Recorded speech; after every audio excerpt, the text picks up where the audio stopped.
दोस्तों नमस्कार, मेरा नाम मुकेश है और आप देख रहे हैं पांडे गुरुजी यूट्यूब चैनल। दोस्तों आज की इस वीडियो में हम बात करेंगे कस्टमर सर्विस एग्जीक्यूटिव से लेके डेटा एनालिस्ट का transaction. One of my learner जो यूट्यूब के थ्रू डेटा एनालिस्ट का कोर्स कर रहे थे और हमसे भी वो उन्होंने एसक्यूएल सीखा था। वो बेसिकली उसको 5 इयर्स का एक्सपीरियंस था एज ए बीपीओ सेक्टर में कस्टमर सर्विस एग्जीक्यूटिव का, और उन्होंने सक्सेसफुली ट्रांजैक्शन किया एज ए डेटा एनालिस्ट एक एमएनसी कंपनी में।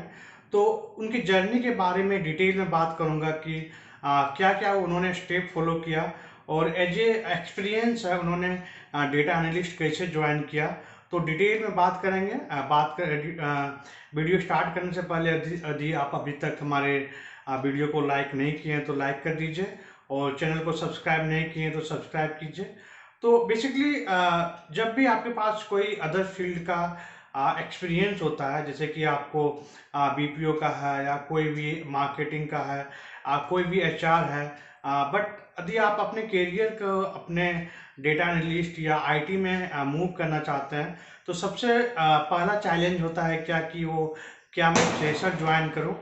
क्योंकि बहुत सारे एमएनसी कंपनी या बहुत सारे कंपनी फ्रेशर डेटा एनालिस्ट को हायर नहीं करती है।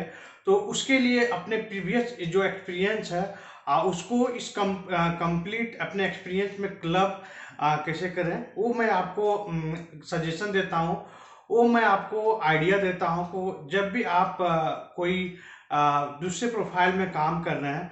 तो जैसे 5 इयर्स का एक्सपीरियंस आपको बीपीओ में as a customer service executive का एक्सपीरियंस है, तो वहाँ पे आप 2 इयर्स का आप कस्टमर सर्विस एग्जीक्यूटिव का एक्सपीरियंस लगा सकते हैं और रिमेनिंग 3 इयर्स को आप एज ए टेक्निकल टीम में टेक्निकल वर्क में इन्वॉल्वमेंट का आप रिज्यूमे में अपडेट कर सकते हैं। तो उसके करने के लिए आपको मेन होता है कि प्रैक्टिकली आपको उस लेवल पे तैयार करना पड़ेगा, उस लेवल पे सीखना पड़ेगा।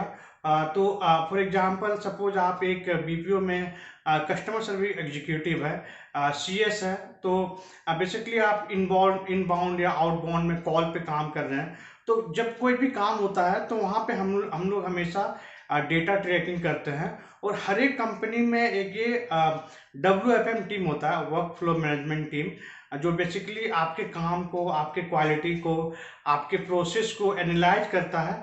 तो आप वहाँ पे 8 आवर्स की टाइम में आप बता सकते हैं कि मैं technically 3 to 4 hours as a reporting analyst का काम करता हूँ, बट मैं बेसिकली मेरा डेजिनेशन कस्टमर सपोर्ट एग्जीक्यूटिव का है, क्योंकि मैं इस हर एक कंपनी का अपना अपना डेजिनेशन होता है और वो कोई मायने नहीं रखता है यदि आपके पास नॉलेज है।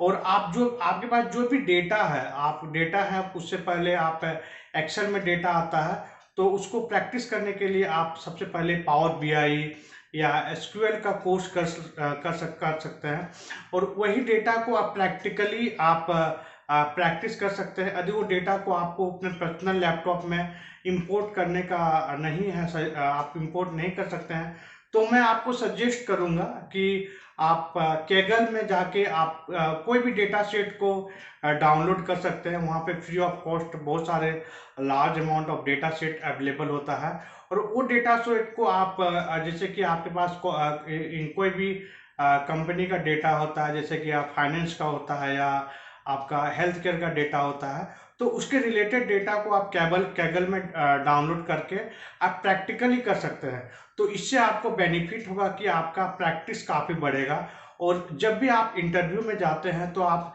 60% आपको टेक्निकली मेंशन करना है और 40% आपको बेसिकली आपको नॉन टेक्निकल प्रोफाइल मेंशन करना है। और जब भी आप रिज्यूमे बनाते हैं तो जो भी टेक्निकल काम करते हैं उसको हमेशा आप हाईलाइटेड करके रखें और नॉन टेक्निकल काम को हाईलाइटेड करने की जरूरत नहीं है।